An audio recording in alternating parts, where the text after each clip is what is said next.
Welcome back to the Barrel Talk Podcast. This is episode 162. Joined with Nick Wynn on the call.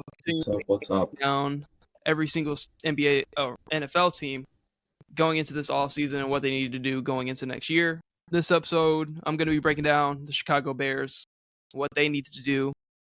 Probably been the most talked about team in the league, kind of, other than the playoff teams. Season grade, I'm going to go an F.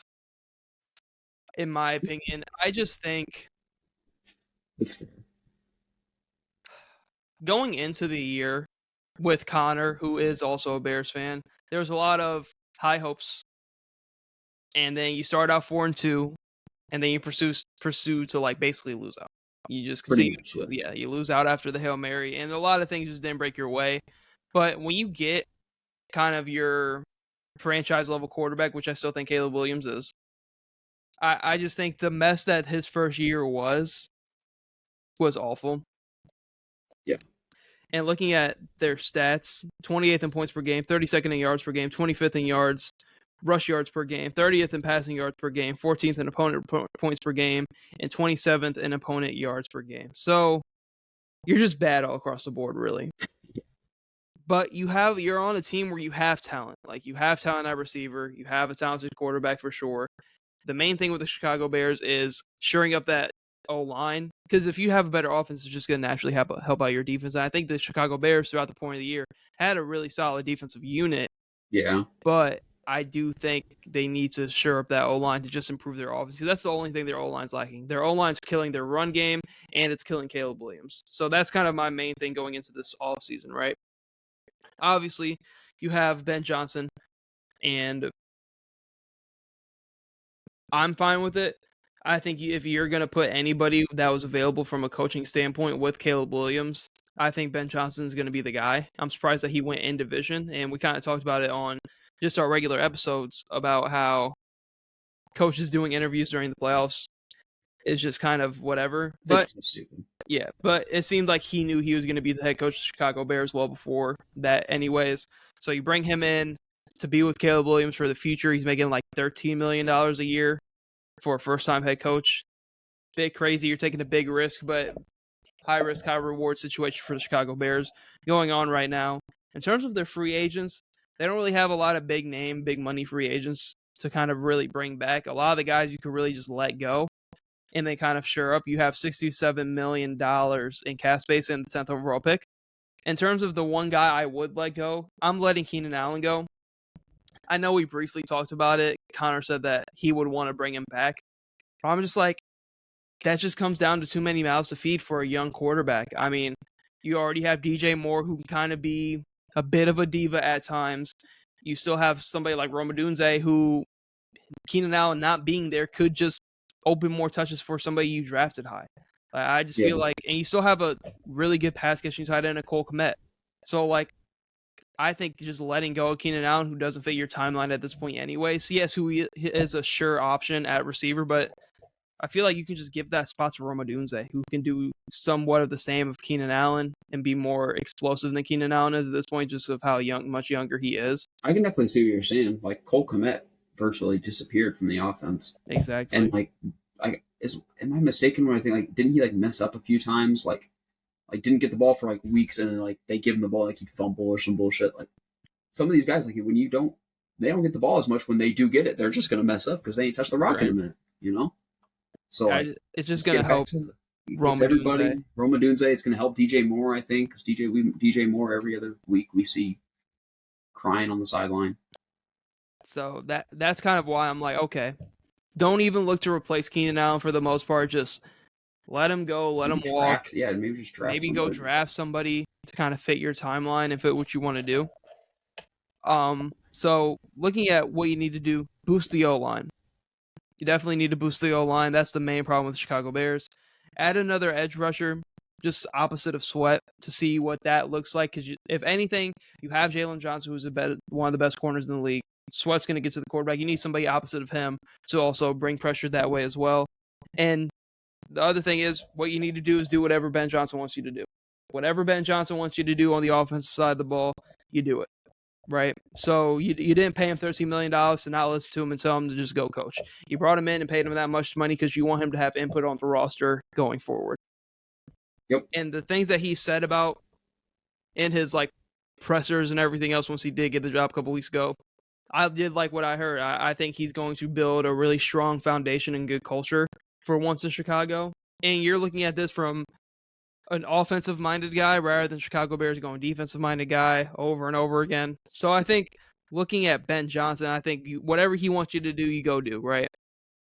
But I do think in the free agency, I would try to go see if you can get Justin Reed to shore up some of that secondary from Kansas City because they're always in a time now since they're winning and competing every year, and they're gonna have high cap guys to where they're just gonna lose good players every year. But with how well they do draft, they're gonna be able to replace some of those guys. So you could just give Justin Reed a bag. Jeff Okudah from Houston, coming from a good defense over there, slotting him in. You're kind of just looking for somebody that can pair with Jalen Johnson as well.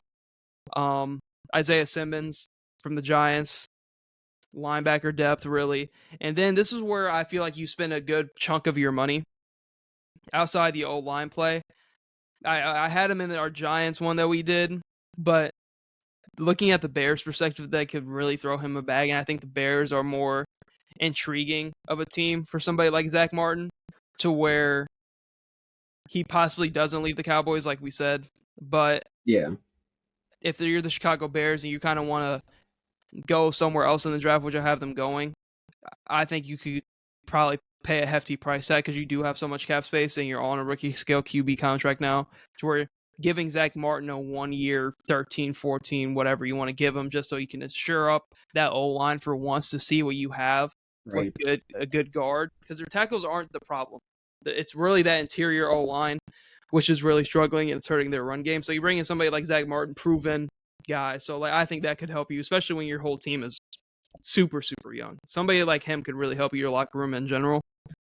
Then 10th pick, I have Mykel Williams, edge out of Georgia, getting a young edge duo, Offset, Sweat on the defensive side of the ball. And with all these free agent acquisitions, you still have so much money in caps where you can make a lot of other moves as well with $67 million. And like there's really nobody on this team that's like breaking the year bank for the most part. So you could do a lot. I expect Ben Johnson to have so much influence on who they go get. And DeAndre Swift is interesting because you see the running game that he had with Gibbs and Montgomery. I always see a lot of like Genty. I feel like I always see Genty go to two teams in mock drafts. It's the Cowboys and it's the Bears. So I'm not mad if you take Genty at 10 because of your situation.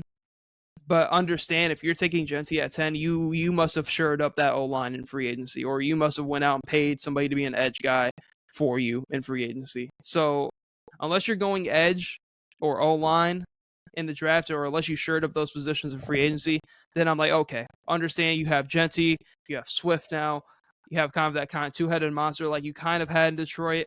See what Genty is compared to Gibbs in the NFL, see if that works out. But I've seen a lot of mocks about that, so I just wanted to comment on that. But I do have them going Mykel Williams edge just to shore up your pass rush. If you have a good pass rush, it's just going to help out your secondary. So yeah. So looking at that, all the free agent acquisitions you can do. I know it's the Chicago Bears, in division rival for a team that I mess with, but I mean, you're stepping into a really good year with a lot of flexibility this offseason, a really solid draft pick. You have a new coach who I feel like is going to have a lot of say. I hate to say it, but like if I'm a Chicago Bears fan, this is probably the most hope I've realistically had going into a season to like really compete in the division. It's going to be weird though, because I feel like you're going into a year where this is going to be Caleb Williams' like first really rookie year to like with getting used to it for real. Yeah, so like because you're going into this year if you're a Chicago Bears fan wanting to compete, and I know you're, if everything healthy and shakes out, you're probably in the second best at worst division in football, regular season wise, from what we saw this year. So like the Detroit Lions, they're going to have another chip on their shoulder after how they went out this year. Same with the Vikings, same with the Packers. So you had the three teams above you all going to come into the season with a chip on their shoulder, all with cap space and flexibility to improve the roster. So it's going to be tough. competitive. It's going to be tough. competitive in the North. But it does help that you weakened Detroit, how they lost Aaron Glenn. They're losing both coordinators. That's going to be tough because you can ask the Eagles fans of how tough that was to come back from after you went to the Super Bowl about losing both coordinators. So, in my opinion, this offseason is going to come down to trusting the process with Ben Johnson. You didn't pay him that much money for nothing, and seeing what you got. I mean, you have, in my opinion, a franchise quarterback, really, really good offensive-minded head coach going into his kind of new realm as being a head coach. It's going to be interesting to see. There's going to be some highs and some lows that always comes with the Bears season. But in my opinion, wins and losses don't matter as long as I see Caleb Williams actually progressing, has a playmaker, has a quarterback who you drafted number 1 overall, like in his creativity, and he becomes the player that you drafted, and you see that week in, week out, wins or losses, whatever. I'm not expecting this Chicago Bears team to, if they make the playoffs, great. But if you're a Chicago Bears fan, you want to be more prioritized on the development of your roster rather than just all of a sudden you make the playoffs. Yeah, you got to make the playoffs. Like, I think that's a pipe dream for a lot of rebuilding teams. Like, not every team is going to all of a sudden turn to the fuck around like Washington did or Houston did. I feel like the expectations are there for the Chicago Bears, and they have the talent to do so. But they are in a tough division, like I said. So I think if you're going into this year hoping for playoffs, I feel like it's a realistic possibility. I'm not saying it can't happen, but I'd be focused more so on the Caleb Williams development, because if he doesn't develop the way he should, then you're in the same boat that you were for 10 years. So his development, I think Ben Johnson's going to do a really, really good job of that because he made it work with Jared Goff. And I think talent-wise, Caleb Williams has twice the talent of somebody of a Jared Goff, in my opinion. So it's going to be interesting to see how they work out, but that's kind of my mindset on the Chicago Bears and their offseason and going into next year. It's just wins or losses don't matter. As long as Caleb Williams develops, you're going to be fine. Yeah. Bears fans just need to temper expectations. Don't go into this year thinking, got to win the division. Because this division is going to be tough, dude. Just it's going to be tough. To put it into hindsight, there was a 13-win team that was a wild card team in this division, mind you, and lost. So it's just like that.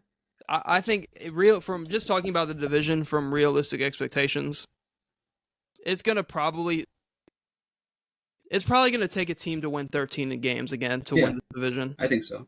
I think there's a real case that whoever wins this division is the number 1 seed outside of Philadelphia, but we can dive into that in another episode. But you're the San Fran. So there's going to be some teams that are going to be in your way, but as long as Caleb Williams develops this next year for real, I would consider it a W if you're a Bears fan. Yeah, me too. We just need to see it just calm down. The offense just needs to be calmer. We don't need all this pressure on Caleb. Mm-hmm. There's gonna be, sadly. Yeah, there's gonna be a ton of pressure. It's gonna be pressure, but I think it's gonna be fine. I think they'll be all right. Mm-hmm. But that's all I have for the Bears. Unless you wanted to add anything more. No, I got nothing. But thank you guys for tuning in to the Bears Talk podcast. Hope you tune in to future episodes.